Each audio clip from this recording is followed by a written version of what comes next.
Hello, beautiful our Metaverse community. I am Denise Smith. I love seeing you every week.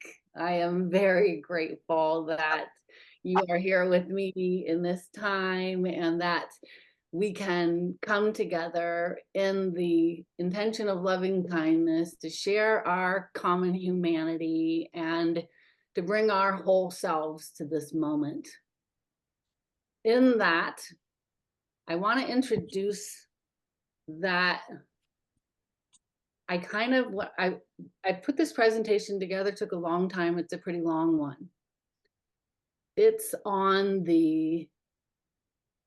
9 places of refuge from a Western mentality.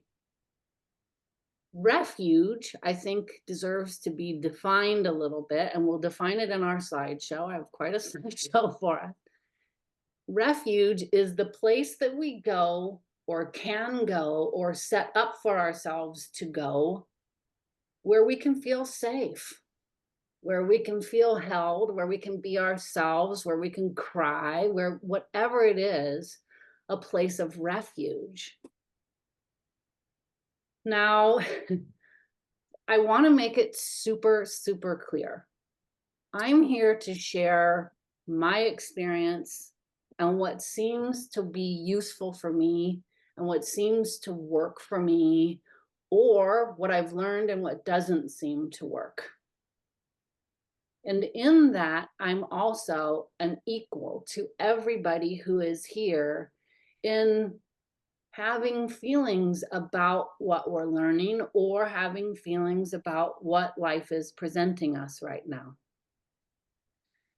We typically do check-ins where we ask each person, how are you and what's going on and what's on your mind? And I'm going to give myself the grace to be the first person to check in with this tonight because I've been in a little bit of a funk for a couple of days. And when I say that, you're like, it's not a shameful thing to be in a funk. It doesn't need to carry shame with it. It can just be not feeling perky, not feeling giddy, not feeling totally energetic, or something's bothering me and I don't know what it is. And I'm kind of in the don't know what it is stage. And then what I do with the tools from mindfulness and the tools from Buddhist philosophy is I start employing one tool or another tool to try to say what might change this feeling, this state that I feel like I'm in.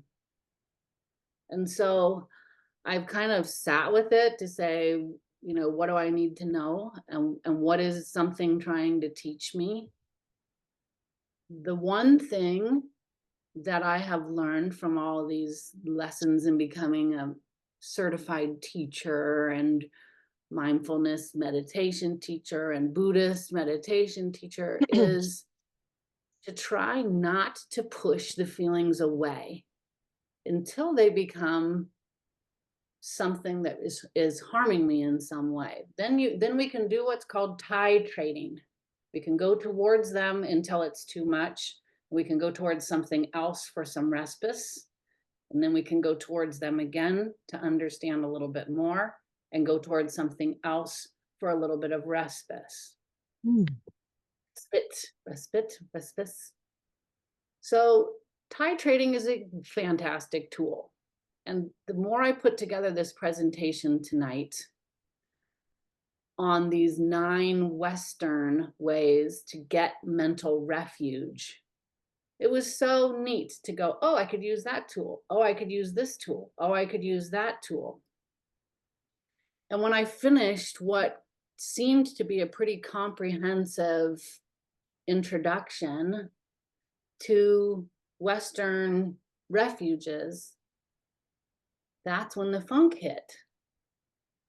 And I believe that the funk is there because I saw how limited Western refuges are. And it made me sad that my understanding of what therapists offer us is within these refuges, and maybe a few more tools. I've like Gestalt therapy has been really fun for those who like therapy, but effective, where you feel again something you've been holding since childhood perhaps, but you feel it in a safe environment this time, and so you can come at it at a different perspective. So there are more tools than what I will present tonight. But now, it is my opinion that these feel very limited to me. And you don't have to have that opinion. They might feel absolutely overwhelming by the time I present 9 different places of refuge. And they might be useful tools. We're going to do 5 practices in these 9. So there might be some useful tools to take away, which is why I'm continuing to present them. And then we're going to go into some other perspective of refuges next week that are more from an Eastern point of view. Does that make sense to everybody? On top of, I think that was a little bit of an impetus for WOW, was our not so hopeful presidential debate in the United States for 2024 this week. Okay. That was very, very rough to watch. It was something that it becomes like heartbreaking to share with my son. That's the hope we've got for leadership. It was something that I felt was 2 ways that we would typically show you do not handle leadership in the way that it was done. While I don't know if everybody watched it, but there was a point when they were both talking about who could drive a golf ball farther, and that would make the one person better than the other. It was very disheartening. I'm trying to be polite.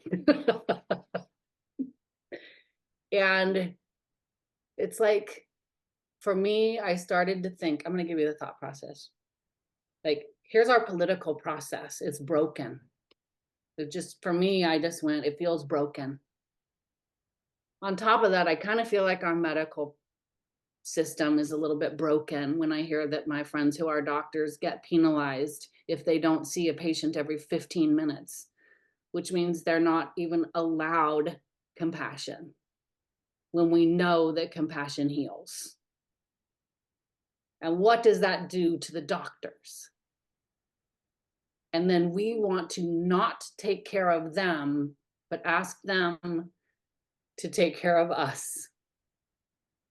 And it's really, really disheartening. I have tears, yes, but I'm still going to hold us through this so that you can see that we can have emotions and we can still hold each other, okay?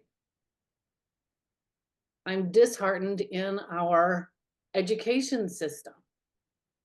My son goes to a school where a teacher was fired for touching children inappropriately in middle school, and the vice principal was fired for not reporting it when he knew about it for 3 different instances.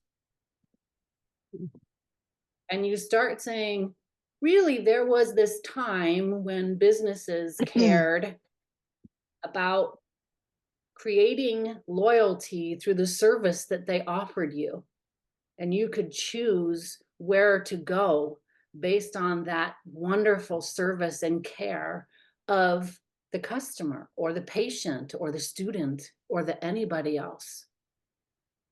And we have broken all of the caretakers for the sake of money, in my opinion. I am not a supporter of billionaire worship. And I also know plenty of 20-something-year-olds that believe that if they're not that, they're a loser. And it's so this week got all of a sudden they all kind of came to this culmination because I'm not one to sit and not act. I am the person that says, what can I do? And if there's something I can do, I'm going to do it with the capabilities that I have. And I'm feeling a little bit impotent other than being here right now, inviting as many people as we can to come together and share and be together and feel together and try to heal together and encourage us all to support each other and encourage us to hold each other and encourage us to understand places we can go for refuge and understand that this is one of them. And now, thank you for that. I would definitely like to invite, like, we have a lot of people. I would like to invite at least a 1-minute check-in, unless you're feeling something like I'm kind of feeling a little bit. I would like to hear how you guys are doing, and anybody who would like to share a check-in. I think it's priority over making sure we get to the slideshow today. We will get to it. We'll try to get to most of it. We'll try to get to the whole thing. But in the meantime, I think check-ins are pretty important right now. Would anybody like to give us their 1 minute of where they are? And I absolutely invite joy and fantasticness. That's just where I'm coming from for the past couple of days.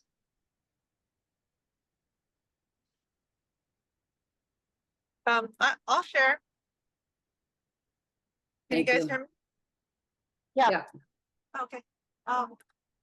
Yeah, I'm actually doing surprisingly pretty well. I've got all kinds of interesting things going on, but I do have some tools, and a lot of them came from you, Auntie Denise, and other things that I do. But all the work that we do together, helps me to stay grounded and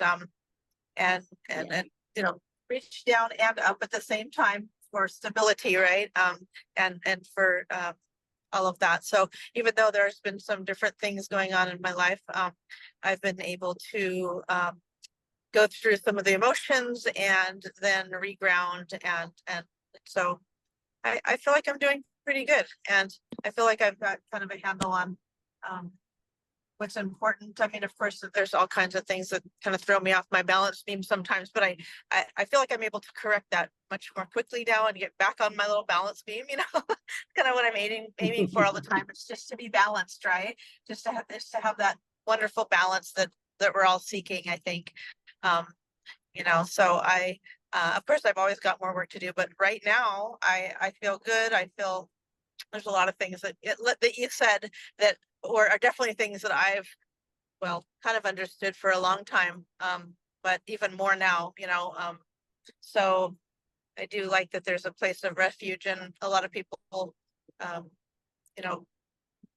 will get a lot of value out of having people that they can feel safe in, whatever their opinion is about anything, really. It's all invited, because, you're one of the people that taught me that, to just be curious about things instead of judging, and just kind of listen to what other people have to say and where they're coming from, because everybody's got valid reasons and things that they think for whatever reason, and everybody's opinions are valid, so I love that there's a safe place to hear, even if it's not something that I know about or agree with or anything. I really do see a lot of value in hearing other people's viewpoints and all of that, without having to fight or be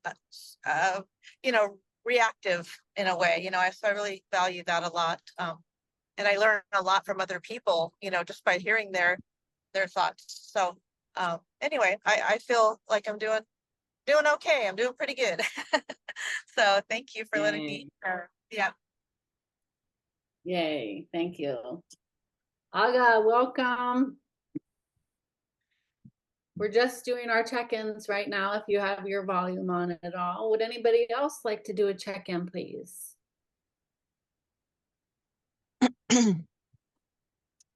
I'm drowning. So I'm a physician, and I probably start crying. I started working at Kaiser, gee whiz. I guess my daughter Amanda might have been, can't even remember now. I know I've been there over 10 years. And I went there, actually, a lot of physicians went to Kaiser because we didn't go to business school. We went to medical school, and we went into this to take care of patients. And so I wanted to stay away from hiring, firing, worrying about how to run a business. I wanted somebody else to run the business for me, and I got to take care of patients. So it's not as lucrative as perhaps going into private practice and giving Botox or doing some of the other things that doctors can do, or ordering tests that might not need to be ordered. We really practice evidence-based medicine, and unfortunately, Kaiser ran into a problem because, you know, it's run by physicians, and we all want to have time to take care of our patients. And so when you touched on that earlier, it sort of hit a nerve for me, because the problem is that Kaiser was losing a lot of money, and so Kaiser had to get rid of a lot of staff. It's made things very, very challenging. And on top of that, the clinic that I work at, I work part-time, partly because I'm a perfectionist and I want to do things really well and be there for my patients. And I end up working full-time from home on the days I'm off. But it's worse now, because where I work part-time, there was a physician who just retired who was full-time, and we have not filled his spot. And so all of his patients are needing things. And I find myself, you know, we have a certain number of new patients we have to see every day, and a certain number of follow-ups. And when you see news, you generate follow-ups, but there's no spots for follow-ups. And I'm booked until September. And I don't want people to have to wait if they have a new diagnosis of cancer, or there's something new that's pretty compelling that we have to follow up on. So I end up calling on my own time, emailing, and it's just, it's taken over my personal life, and I'm exhausted. And I really want to show up and be present for every person. The most wonderful thing about medicine, I think, and one of the things I love about it, is people come to you vulnerable. There's no, this is it. They're going to come to you and they're going to lay it all out, and they're going to be real, and it's authentic, and you're there to help them. And that's my mission. But it's hard, you know, I mean, people are getting older. They can't hear as well. They move more slowly. The visit is spilling into another visit. You're on call, a pager's going off. And I'm sort of dying on the vine, I'll be honest. I really hate my life right now. So. We are with you. Thank you, Laura. We appreciate you. We know that we can go when we need you. And it's very, very important that you take care of you, and that you have support helping take care of you too. It's wonderful to give. It's really hard to receive. Marie actually had a friend staying with her at her house one time who was a nurse, and she, let's not name names, okay? She did everything for everybody. That was her thing.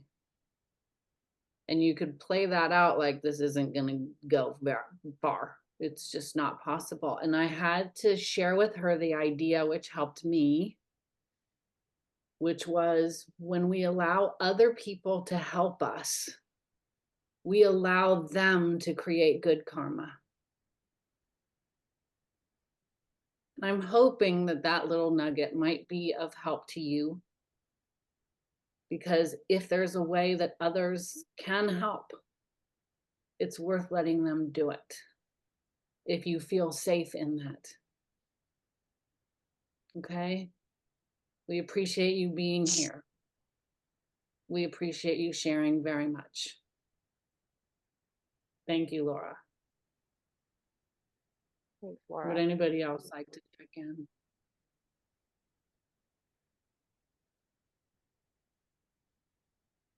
Aga, are you on yet?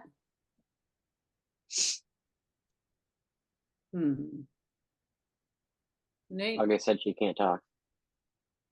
Oh, got it. Got it. Do you want to check in, Nathan? Not really much to check in. I've been good. Just went backpacking, stayed in hammocks in like the forest. It was really Live fun. vicariously through him. But it's my summer, so I'm having a good time.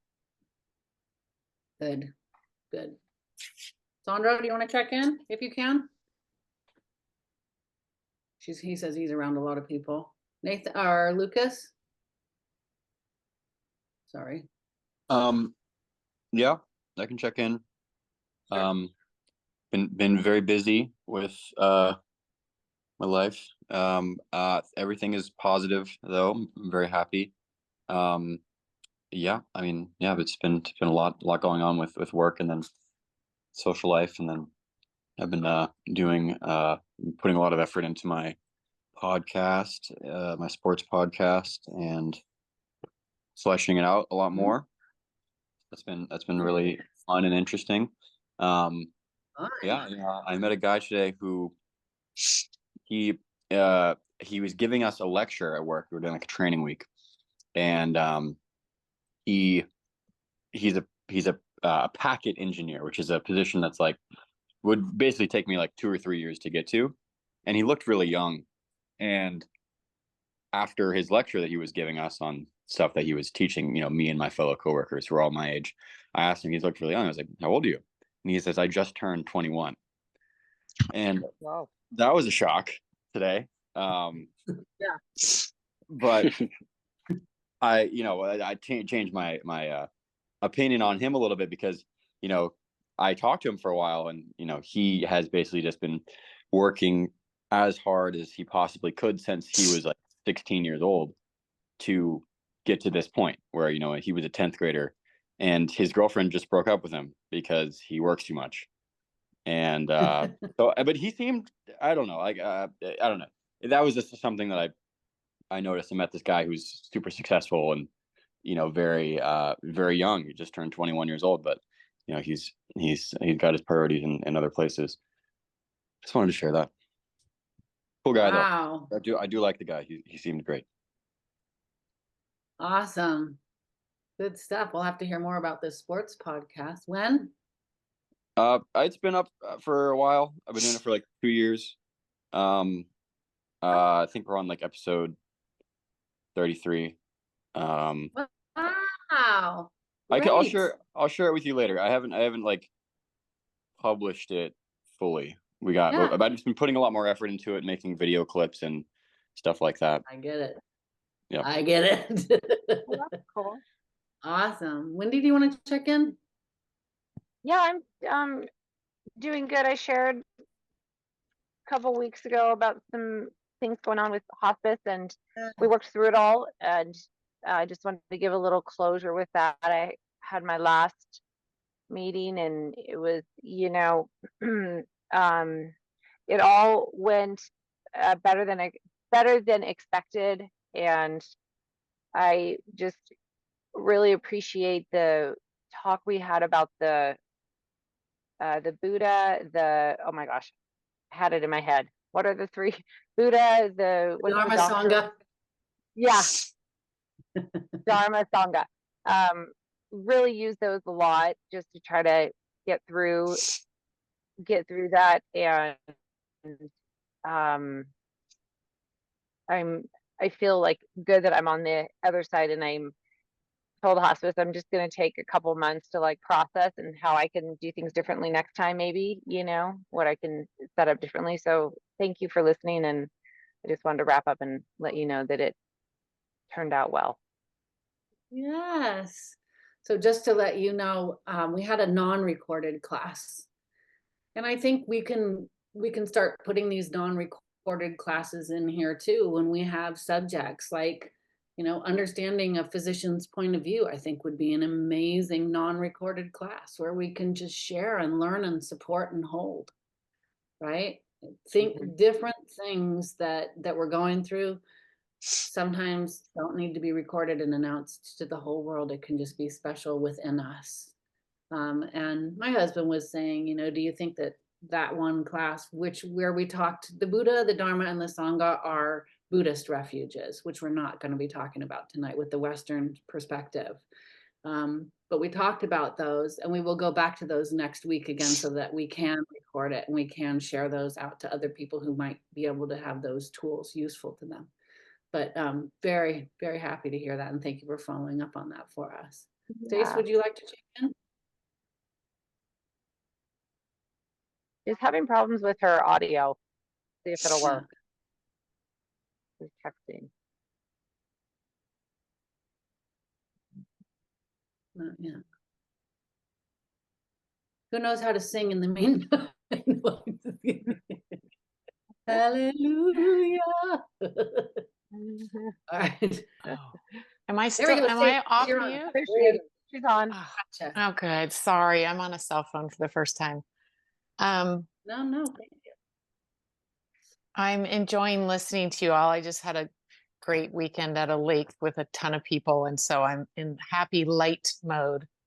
But I am understanding everything you're all saying, and I actually had a client today I was talking to who was so down on every business and capitalism, and I wanted to give her highlights of Buddhism. And I know I'm supposed to just be an inspiration, but I realize people just can think, well, oh, you're in a happy mood, or that's your personality, or that's your demeanor. But I wish I had an elevator pitch.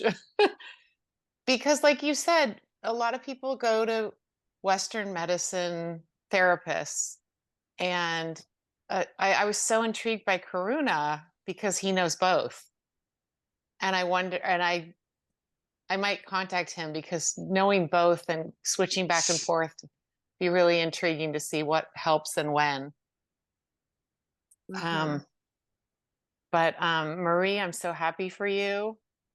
And Laura, I just hope you figure out how to keep offering so much to the world, but in balance.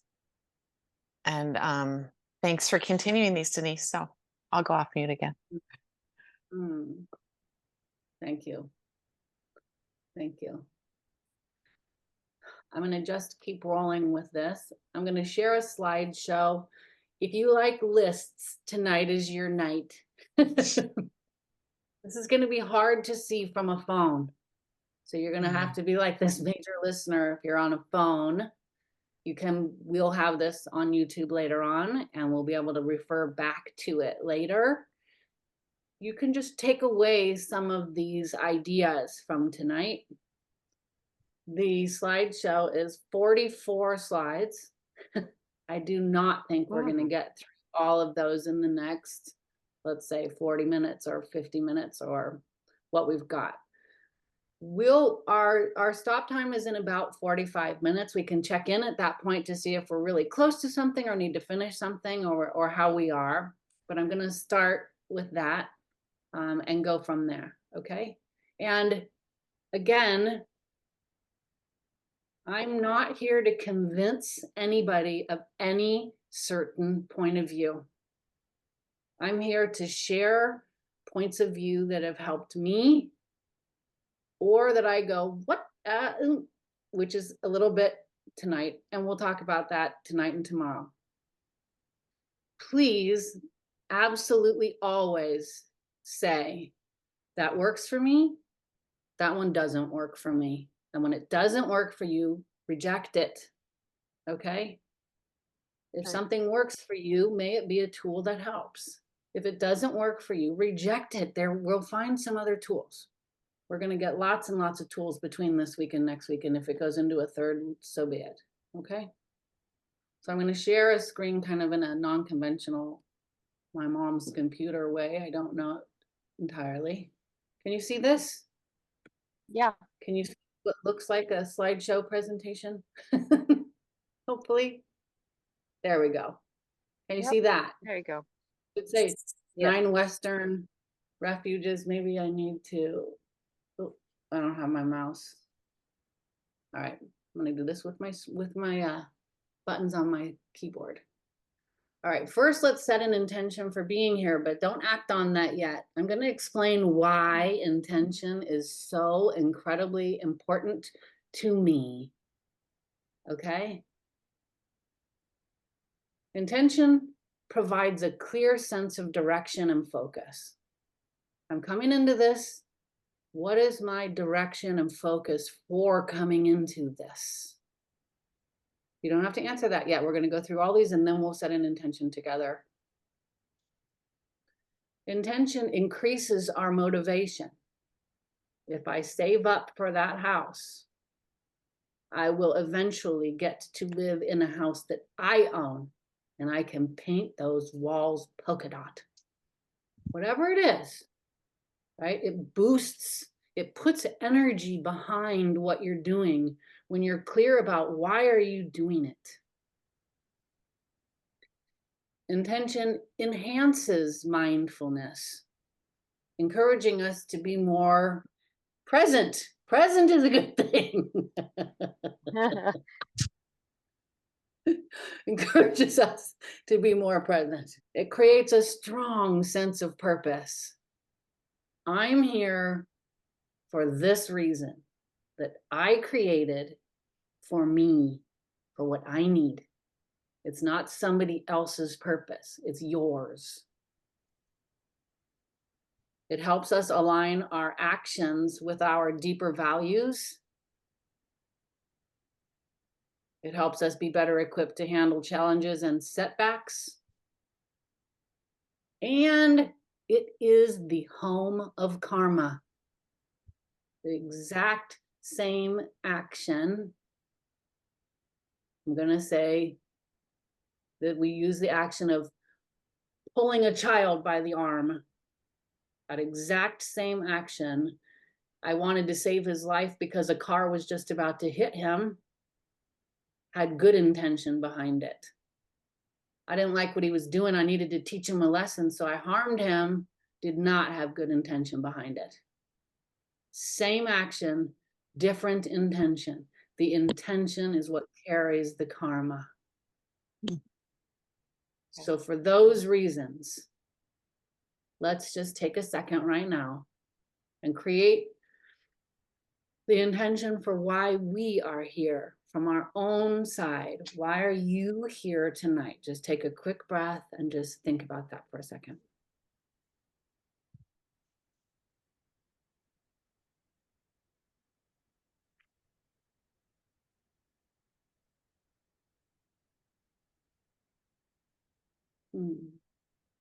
Okay. Then when you're ready. All right. So our intention for this class is to learn 9 new coping skills. Maybe they're ones you've already known.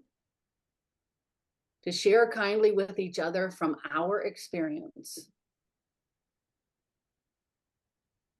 To have fun in community. To do 5 practices together. To see some really cool PowerPoint animations. And to watch some big wave surf videos. Yes. Talk about refuge. That's my refuge. All right. So what's the definition of refuge? It's a place that provides shelter from danger or distress. That's like the non-spiritual one, but can be taken spiritual. And then a place that provides a sense of safety, comfort, or peace. What we talked about when we just brushed over, we didn't brush over, we talked about it pretty intensely off camera. When we're having a big emotion and we're really clear of what refuge helps us, we can go there quicker before that intention overwhelms us, that emotion overwhelms us. And we'll create some of those places tonight. So I am going to just put a little list here of Western refuge versus Eastern refuge. Western is not, what I'm presenting here as Western is a secular idea of refuge, non-religious. Some of these are used in therapy. Individual focus or stress relief is its purpose. The purpose for refuge in a Western non-secular mindset is for an individual to feel better and have less stress. It's so that we can have self-reliance and personal growth. It's adaptable to a lot of different lifestyles. We use it to enhance emotional regulation. And it can be beneficial for reducing anxiety. Does anybody have any questions about those? Eastern Refuge has a spiritual framework. I need to do this. So can you see that? Is a spiritual framework, a fundamental practice towards enlightenment. It's a little different than like titrating out of this moment because it's overwhelming and then coming back. It's like an actual practice towards enlightenment. Enlightenment meaning taking negative thoughts out of the mind and seeing things from a more useful perspective, which is not Pollyanna, let's see everything positive, by the way. It seeks guidance from the community as well, supporting a sense of belonging. That's the part that I felt was missing when I was doing these. It involves a commitment to ethical living and oral discipline. It means that it encourages us to behave in a virtuous way and to watch our words. It involves practicing virtues like compassion and mindfulness and wisdom. And the goal of Eastern Refuge is not a temporary fix. It is a long-term practice towards having mental peace called enlightenment. Okay. All right, so the concept of place. We say that refuge is a place, but the concept of place can be extended beyond a physical location. There's a mental place of refuge, emotional place of refuge, spiritual places of refuge, and social places of refuge, hopefully like our Mettaverse community. So we're going to go over 9 of them in order, and I'll reveal one at a time. Visualization involves creating vivid, detailed mental images of a safe, calm, and comforting place or scenario. This technique helps to provide a sense of security and peace, acting as a mental escape from stress or anxiety. Okay? We're going to do a practice right now. It's going to take us just a couple minutes.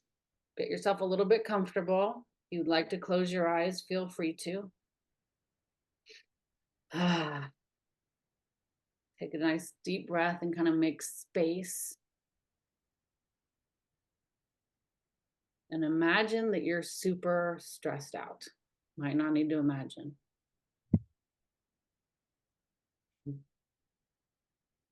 Let's say that work is stressful, or home is stressful. And stop. Visualize a really, really serene place.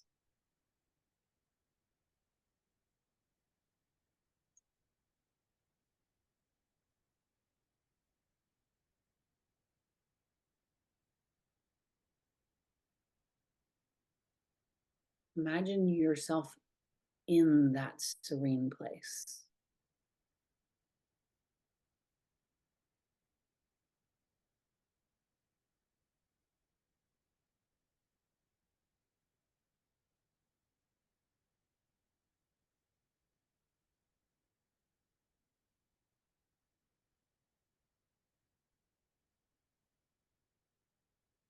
Take a few breaths in that place.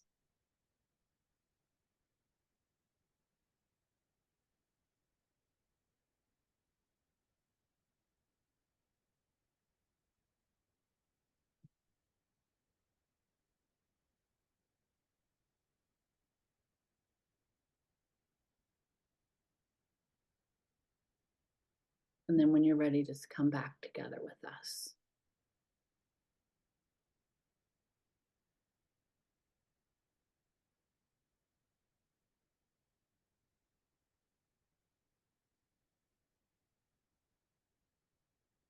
We'd like to see if we can get 1 or 2 quick shares of visualization as a refuge. How was that experience? That was a very quick one. How was that experience for anybody who might want to share?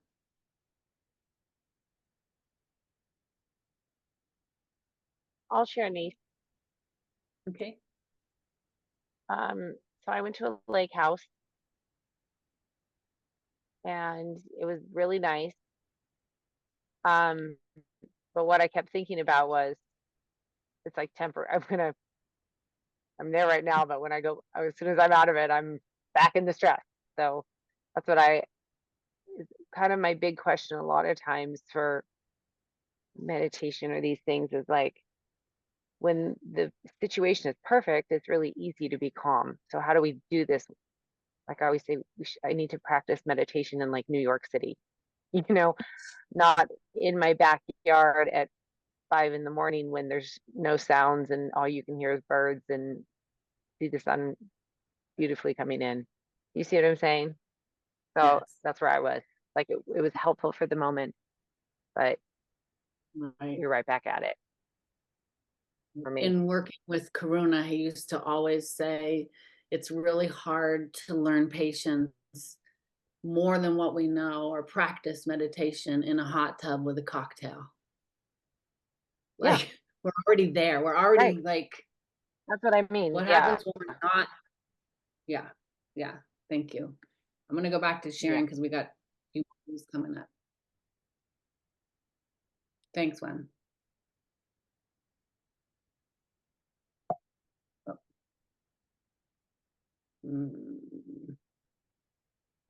Inner safe room. An inner safe room. Okay. This was my idea, thanks to AI's image maker, where I said, create a space that's warm and loving and filled with light, that it's like a room. And AI helped me create that image right there. So it's a mental space that you create within yourself to find peace. It's a place in your mind where you can retreat to during times of stress. It helps you feel protected, grounded, and calm, enabling you to handle difficult situations more effectively. It involves visualization techniques, and you may choose the same visualization again and again. I have a roommate that I lived with before who used to tell me that he had a hard time sleeping. And so he would put himself into a chest at nighttime and close the lid on the chest and lock it. And for him, that was safe. For me, that's absolute claustrophobia. But for him, that was nothing can get me in here until I choose to unlock this. Okay, so that was his safe room. So that's the idea of inner safe room. I think I have a practice for this one, but I think I'm going to skip it. Okay, I'll walk us through it just talking it, but I think we're not going to actually do that practice. So you imagine a place that you create. It's a space that is a size that makes you very comfortable.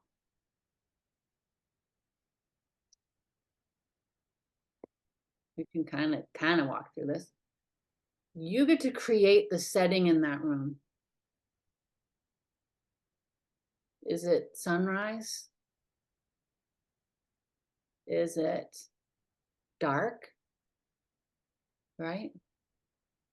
What's the setting that you want to make in that one room that just like everything that I could need from an exterior to support me on the interior is here in this room. And then you get to build it.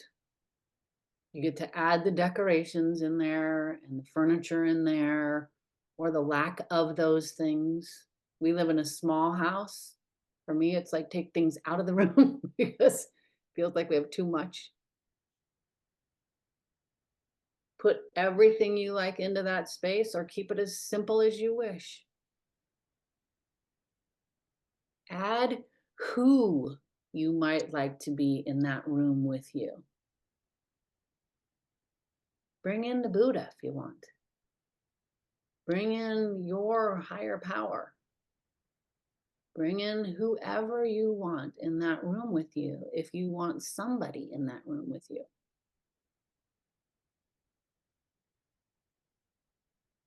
And then cognitively recognize that this is your safe room. It's not fixed. You can change it. For now, here's how it's set up to support you. And you feel yourself in that room. And you imagine these sights and sounds and textures and temperatures that work for you. Maybe you're in a massage room and some fantastic masseuse is with you. Right? I used to have a dream of opening up a spa shop that was called Seasons, and one room was kind of cold and the other one was kind of medium and orange, and the other one was kind of had flowers everywhere, you know. The other one was kind of hot, and you could choose which room you wanted to go in. It's a cool idea.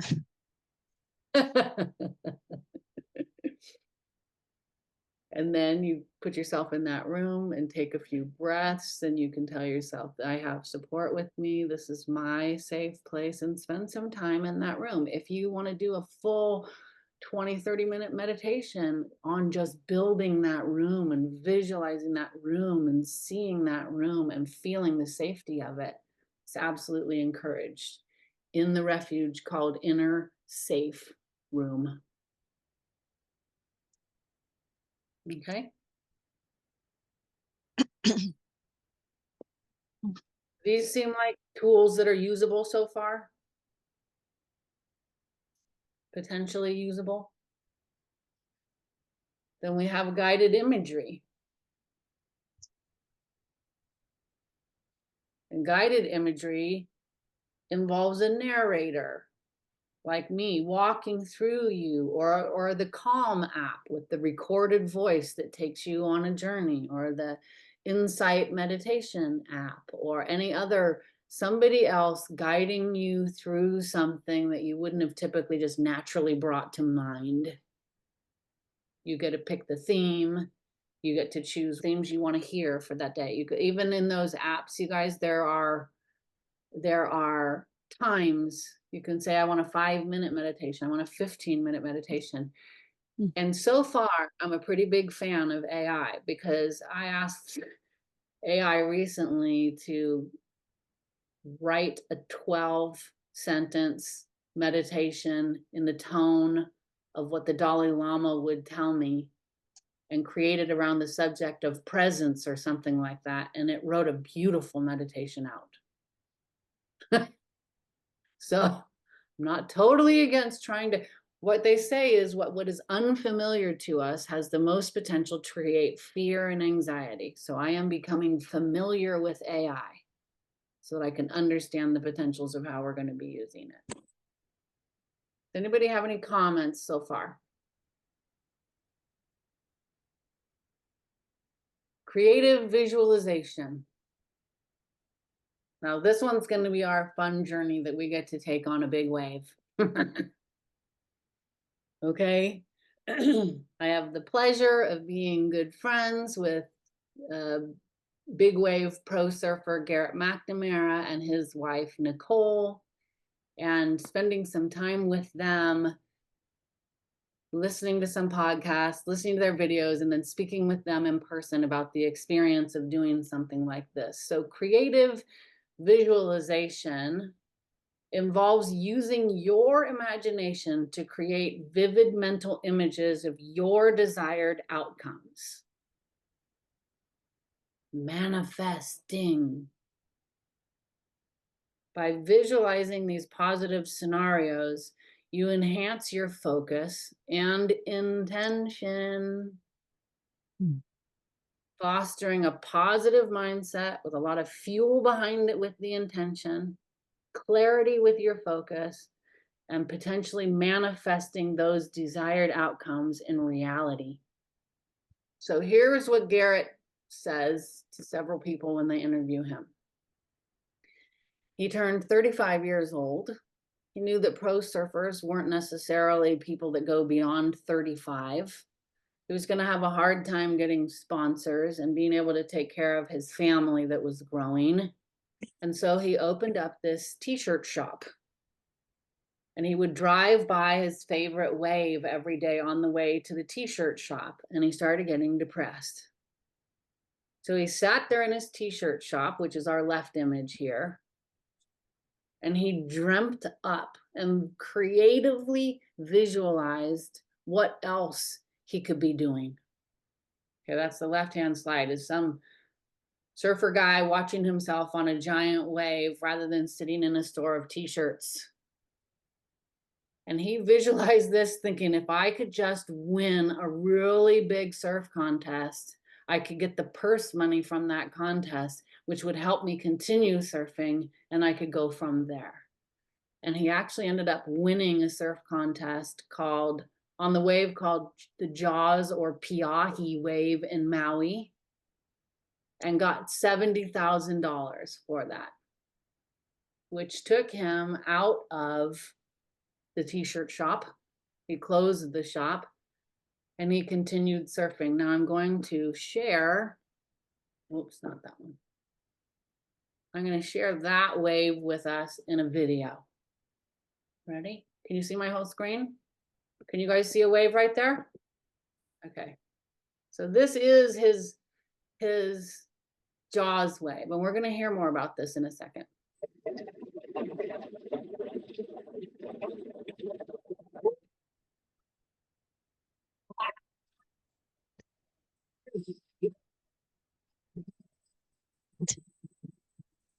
Same wave.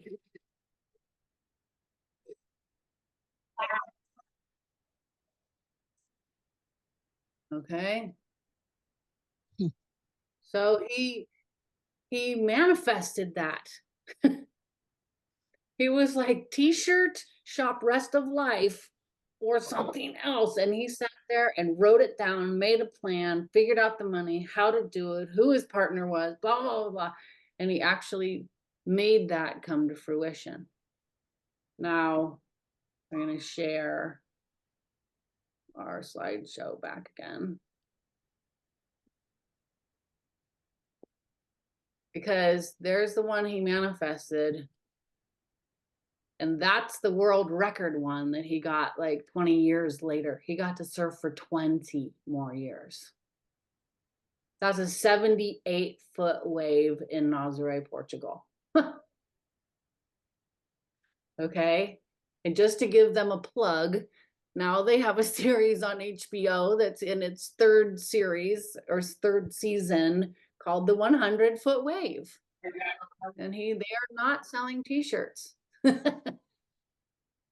Okay, but I want you to hear something. Can you see that? On the left is a podcaster named Ed Milet. And on the right are Nicole and Garrett. And I want you guys to just hear what his experience was, okay? Here we go. And I know everyone wants Can to you know hear this. it? What's it feel like, man? When you catch, Oh my goodness. what does it feel like? Take us into, you catch the perfect wave, the big wave. What is going on in your soul when that happens? Well, if you're in alignment and everything's lining up and what you've been focusing on for so long comes to you and you're about to ride it, it's just following your heart and not thinking, and it's spiritual, it's blissful, it's so beautiful, and it's overwhelming with endorphins and dopamine at the end. It is like being in heaven. You come out and it's just like the best feeling ever, and then you want that feeling again. And it's funny, you get the best ride of your life and all this, and you want another one. What has to happen in you for it to be the best ride? Is it the absence of thought? Is it being fully present? What is it that happens in you that makes you capable of doing that where I can't or wouldn't, at least right now? Well, the fully present part and just feeling your way through it is a big part of it, but the physical and emotional come through putting it all on the line, going as deep as possible to where if you don't make it, this wave is going to eat you, and somehow threading the needle and just getting right into the barrel. And then when you're in the barrel, it doesn't seem like you're going to make it, but you have to keep processing the positive. I'm making it no matter how. Like, I can describe one barrel, that Jaws barrel. I came down, turned away from the wave so I could get deeper, and then turned under the lip. And right when I go under the lip, the wave hit me 3 times, just kind of kissed me, like a little spray of the lip hit and blinded me. So now I pull into the barrel and I can't see, I'm blind. And I'm feeling myself in this massive cavern, so much power, so much energy. And I'm telling myself, you're going to make it. You're going to make it. And I'm starting to get sucked up the face. And I could feel myself about to fall backwards. And I feel the wave backdraft. It sucks. And then right when I was about to fall, it kind of goes silent for a second.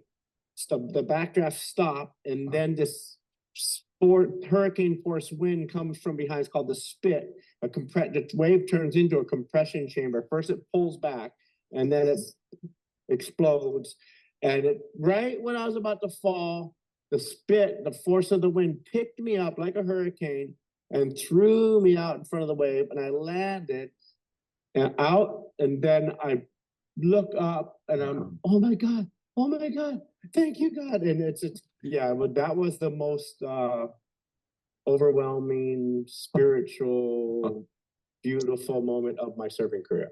Is that the one that got you to shut the shop down? Yes, we won the event the year before, but that was solidified it. Yes, that really put the feather in my cap that I was somebody in the surfing world. Brother, doing the show a long time. That's one of my favorite moments ever right there. First, he did a creative visualization where he saw what he wanted to happen. Okay. He created how it would happen, how he would affect, how it would all go down. And then it happened that way. And then he did what's another tool that we can use, which is called memory recall. And memory recall allows us to retreat into the safety and familiarity of positive past experiences, which can bring comfort, joy, and a sense of well-being to us. It provides a mental escape from current challenges or stressors, offering a temporary respite and a reminder of happier times, providing solace during moments of difficulty. Right? You're sitting here, there's way too much going on. You're not paying attention to your family who needs you. You're wondering what your priorities are. You're like, what the heck? Right? Too much. And you can just intentionally just stop. I remember my 10th birthday cake. That was so good. And all my friends were there. I ended up not even eating a whole piece of it because I had so much fun with my friends, whatever it is. And you go back to this moment that is just, okay, life can be really good. This stress can be temporary. I need to remind myself of that, and then know that space allows me to create some choices. And when I have some time, I'm going to think about those choices. Okay, so it's a memory recall. A mind palace. This is my hardest one to describe and to explain. I've been trying to ponder it back and forth since I started learning about it. Mind palace is like where you want to learn to do something, or you want to remember something, and you relate what you want to remember to something you're extremely familiar with. So let's say that you want to remember the steps in making fried chicken, right? You can put the steps of making that fried chicken into a palace, a map of your house that you walk every day. When I walk through the front door, that's when I'm cutting the chicken. When I go into the living room, that's when I'm putting it into the flour. When I go into the dining room, that's when I put it into the oil. And when I go into the living room, or when I go into the family room, that's when I take it out and serve it. It's really not easy concept to explain, but I did a little visual for us. And the description that's a little bit more formal is, it's also called the method of loci. It's a mind palace known as the method of loci, a mindfulness technique that involves spatial memory and visualization. So every day I walk this same path. I'm going to use reminders of what I need to remember based on that path that I walk every day I'm already familiar with. I'm going to go one step further from fried chicken on this. It also helps us remember what to do when we're having a big emotional moment. And I'm going to walk us through those two now. On the left-hand side, I walk my dog the same route every day. We start at the green tree. We turn the corner at the yellow flowers. We take the next corner at the red roof. We head back home at the fire hydrant. Every day. Tree, flowers, roof, fire hydrant. Tree, flowers, roof, fire hydrant. I'm so familiar with this. I've done it 100 times. So now I want to learn how to ride a big wave. Okay. So I'm going to imagine myself at the tree picking which wave. When I get to the flowers, I'm going to know to jet ski to that right wave. I'm assuming this is a giant wave and you need a jet ski to help you get into it. When I get to the right place on that wave, I'm then going to be at the red roof on the house, and I'm going to let go of the rope. And then when I get to the fire hydrant, I'm going to ride that wave. There's a million different ways to explain this, you guys. It's used, there's some memory champion who can take 33 seconds to remember the order of 52 cards in a deck, somehow using this. That's not me. Okay, but if you want to look up more about it, it's a method of loci and a mind palace. When we take this to relate this to an emotion, I'm using the exact same drawing, so we don't have to explain the left one, but we can say to ourselves in our mind, at the green tree, I take 3 breaths. When the big emotion comes up, I'm at the green tree. Take my 3 breaths. When I get to the white flowers, I'm going to create more space somehow. Just create space, not react, not react, not react. I'm going to walk down towards the red roof, and I'm going to think about responding skillfully rather than reacting and harming somebody with my words. I need this practice a lot because I'm like, I'm so impatient. I just want to say what I want to say. And then from the red roof to the fire hydrant, I do that response. And from the fire hydrant home, I actually get to feel calm. So I'm hoping that's not too confusing. If you guys have questions, please ask them. Put something that you want to remember or want, like it's hard to remember, and put it in the path of something you do all the time is the theory behind a mind palace. We're going quicker than I thought we would, you guys. All right, we are going to do a practice with this one. Present moment awareness. Present moment awareness. Today, when I was kind of just going, wow, how can I get this going? I thought, I'm going to just go swimming. My mom's community has a pool. I went down to the pool. They have a lap lane, and I just went back and forth in this lap lane. My husband tried to teach me certain strokes. I tried to just stay within those strokes. Man, I was just thinking and thinking and thinking and thinking until finally I just said, God, why don't I just listen to the water a little bit and by my ears? Just feel this moment rather than cognize everything that's going on in this moment. Just feel it. And that's where I started to feel a little bit of like, okay, I'm fine. I'm right here. Right now. I'm safe. I'm loved. I'm supported. We're going to have Sangha community or our Mettaverse tonight. That's going to be amazing. It's okay to just feel what's here right now. Fully focusing on and experiencing the current moment without distraction and without judgment. This is so bad. I'm so bad. This is so crazy. I'm so crazy. Just it is, and it stops there.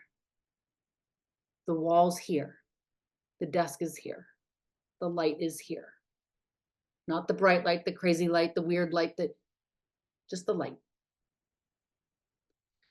It involves paying attention to thoughts and feelings and sensations as they arise. So today, when I wasn't feeling so perky, for 5 minutes, I sat in my practice. What is here? What do I need to know? What am I not feeling comfortable about, but choosing not to be afraid of, but trying to be curious enough to hear what it's got to say? And it didn't get totally clear, but I gave it 5 minutes. And when you give it some space, it counters the fear of it. The problem is we go to avoid it so fast that we're now smoking cigarettes and eating chocolate donuts to try to say it's going to be okay.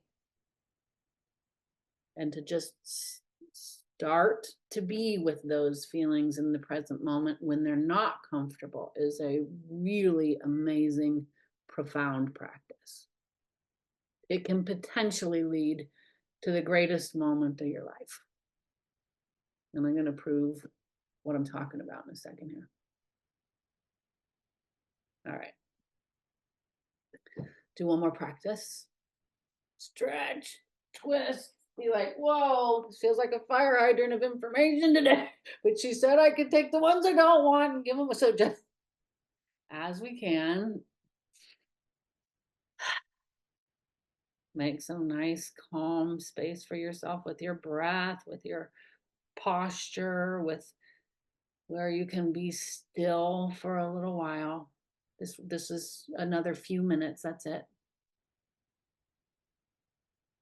Close your eyes if that's comfortable for you. Leave them just slightly open. If you're feeling a little tired, that helps bring a little energy. And I'd like you to think of a really happy moment in your life.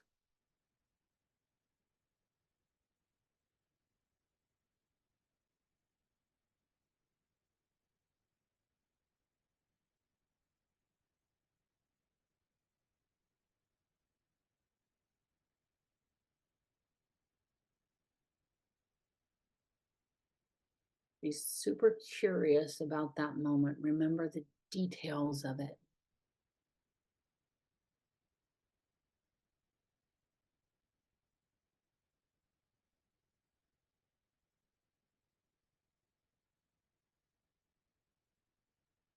Ask yourself, how present was I in that moment?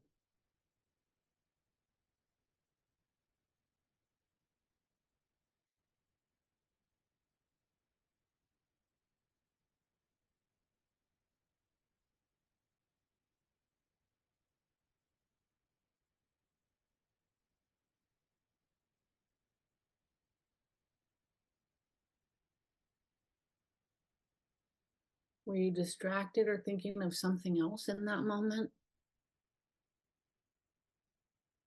The laundry or the to-do list?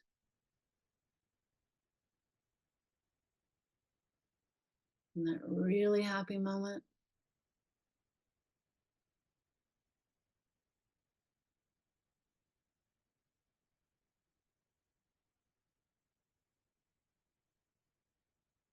Were you thinking positively?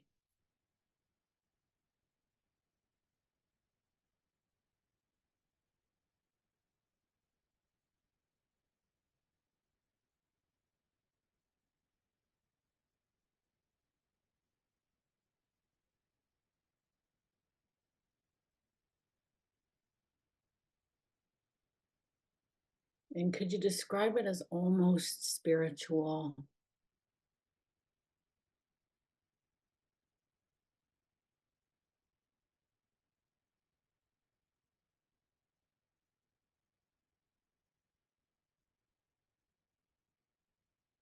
When you're ready, come on back.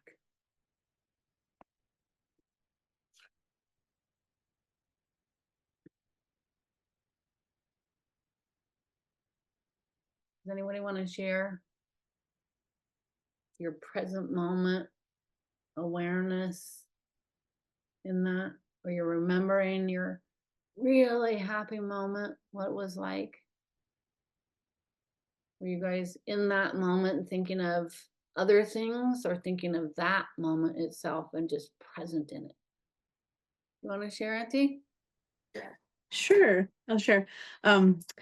Yeah, my happy moment was with my daughter Grace, who just recently moved away, and we had been spending more time together, which I loved that. And I just sometimes when we're together, my heart is just overflowing. It's just so great. And so yeah, but I did find that after I felt the feelings, and then tried to hold myself there, and I felt that after a little while, I did start to drift a little bit, and I think that's from just habit of just thinking about whatever stupid stuff like laundry, like I said, you know what I mean? It's funny how your brain just sort of does. I had a hard time holding it for more than I don't know how long, even though it was the most wonderful feeling.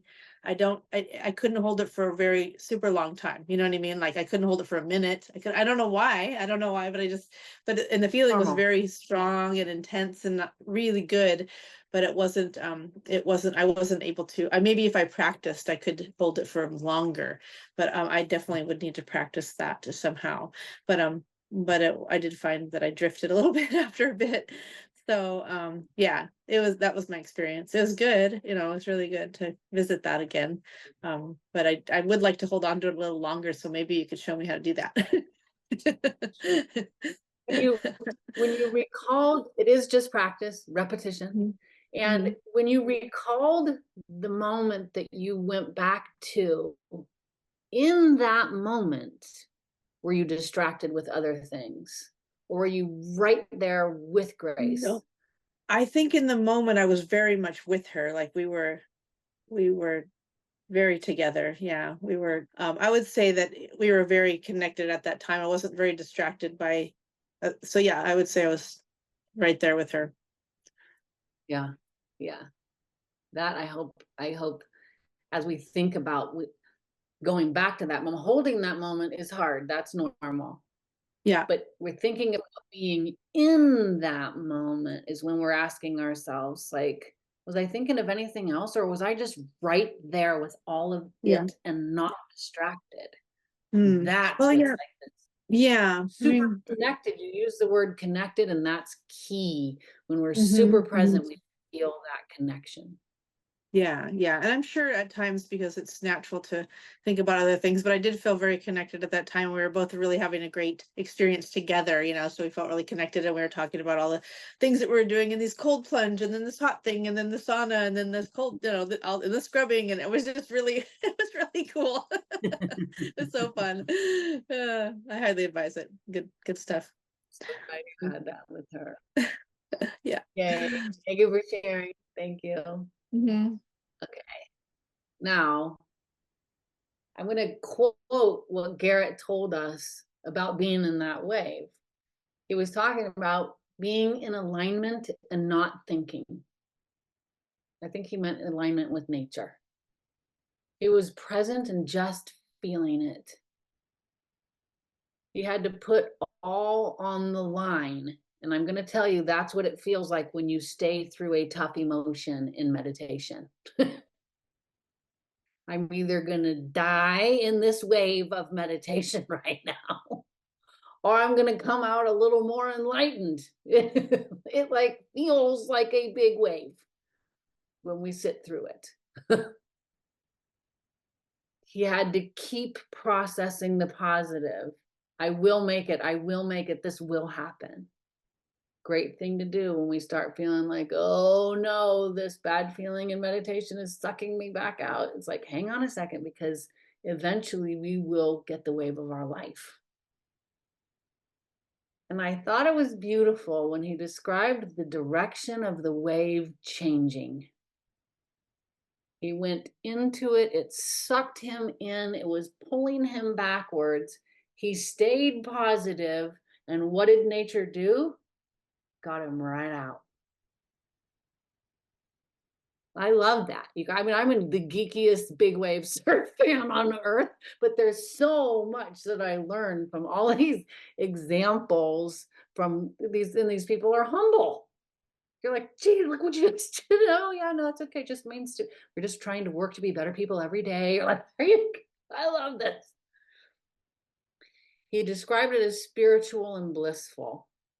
And he also talked about within it, there were endorphins and dopamine, which promote pleasure sensations. And in a meditation, other than being in an outside experience that's not meditative, meditation is, as I know it, the only other place that you can actually experience something. You can be in it and feel it so strongly that it can change your entire perspective about something just from thinking about it. Okay, so present moment, that has a lot of different things that went into it too. Mantra. I'm going to present to us the idea of mantra. Okay, mantra for me is when we are feeling the most negative, what the best tool is. So we're going, I don't have clarity of mind enough to know whether I'm supposed to create an inner safe room right now or have present moment awareness. Like, don't ask me to go through a list of things and choose right now, because I'm just too overwhelmed. Mantra, in my experience, there's a Buddhist mantra that says Om Mani Padme Om. My translation of that is, may all people be free from suffering. And when I start into negativity and I'm not feeling well and this isn't going to go well, and my thoughts just aren't necessarily called, serving me, I can say, may all people be free from suffering. May all beings be free from suffering. And as I repeat it and repeat it and repeat it and repeat it, I can imagine each being. May all caterpillars be free from suffering. May all bluebirds be free from suffering. May all turtles be free from suffering. May all, and as I start, for me, that mantra that I choose, I don't choose it all the time. Sometimes I choose another one. But when I choose that one and I start imagining all the different beings that I would like to not suffer, I start feeling connected again. So for me, that's a tool, but I want you to find your tool. A mantra is something that works with your heart. May anybody who doesn't feel safe be safe right now. May all beings be safe right now. May all beings be safe right now. If your mantra is a bunch of sounds that you don't know what they are, I have a whole playlist on my phone with languages I don't necessarily understand, but they feel so good when there's one song that's Rama Sase or something like this. Rama Sase. say, and I don't know what they're saying, but I know when they repeat that over and over again, I get like so calm. So find a mantra. Find one for when you're going, I don't know which one to pick. Just start repeating those positive thoughts. It's like taking the repetition of negative thoughts and undoing it and start putting positive thoughts over and over and over and over into your mind. Okay?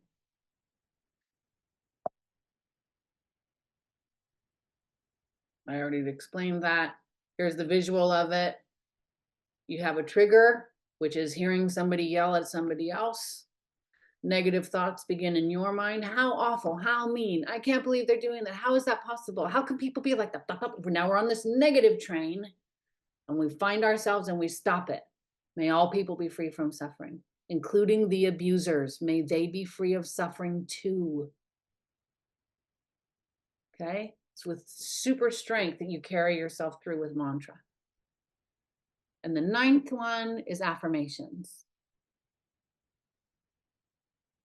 Affirmations are consciously repeating positive, encouraging statements to yourself.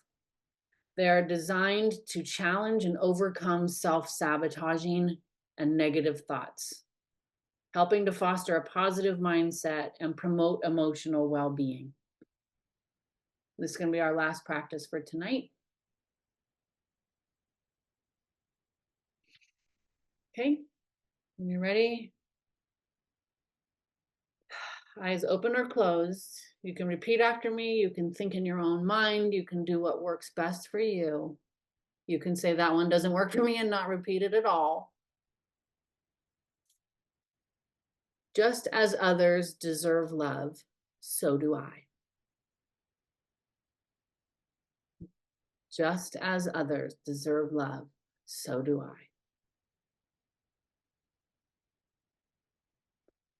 I am grounded, centered, and serene.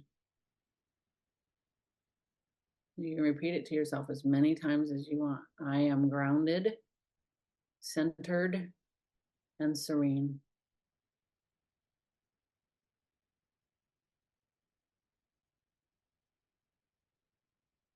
I am connected to the present moment.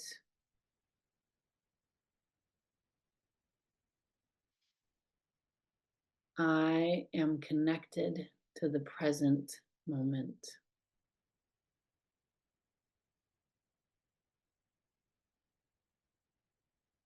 I'm grateful for all that I have and all that is coming to me.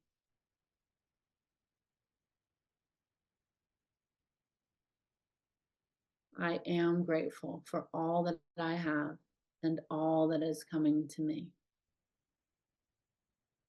And I'm going to add, I am grateful for all whom I connect with and feeling that connection. Sometimes with gratitude, we focus on what we have rather than who we have. And I think the who is more important. I am continuously growing and evolving to be my best.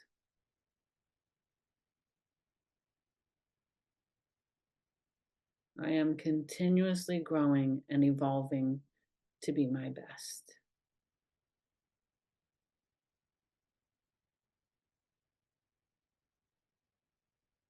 And inner peace flows through me with each breath.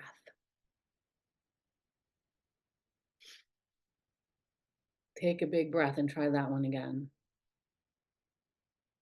Inner peace flows through me with each breath.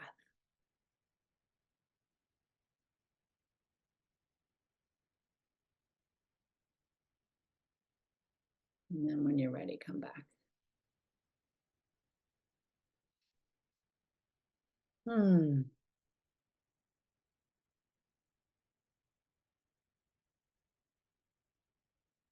I'm going to put all 9 of these up here on our list right now. Visualization, the inner safe room,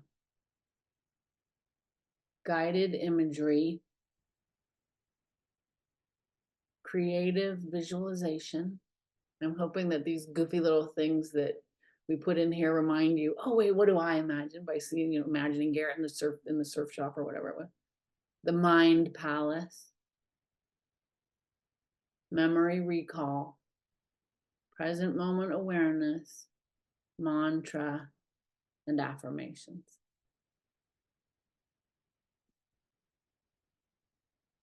And now for the big question, is this enough?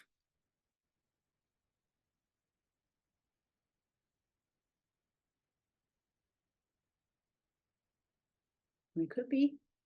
It could be for you. My next slide says Buddhists say that it's not. And we'll go into then Eastern places of refuge next week, which at this point, they're called the Buddha, Dharma, and Sangha because they were brought up. We'll describe more of what that means, because I want to invite everybody not to be afraid of words that describe a concept. We're going to go into the concepts of Buddha, Dharma, and Sangha for next week. Okay. If anybody wants reflections from any of that, I would love for those to be shared now. If there was anything that you said, wow, that one thing really seemed to work for me, I would love to hear that. August says she's getting up early and needs to go. Love to everybody. I think you guys can see that. And we went over time for Stace. I want to ask forgiveness for anything that was too much or too out there or something tonight. Please forgive me. If there's anything that you brought to this that you felt like that might not have been too comfortable for everybody else, please take some self-forgiveness and let it go. We're all just fine, and we're all here together, and we all care. And I'd like to dedicate the merit that we have earned together in coming together in doing something positive and loving and trying to understand more and create some tools so that we don't harm. I'd like to take that merit and immediately pass it on to those who are suffering. May they be free from suffering. May they find mental peace and physical peace. And may all wars end immediately. All of them. May love replace violence and hatred and differences. Thank you. Thank you so much.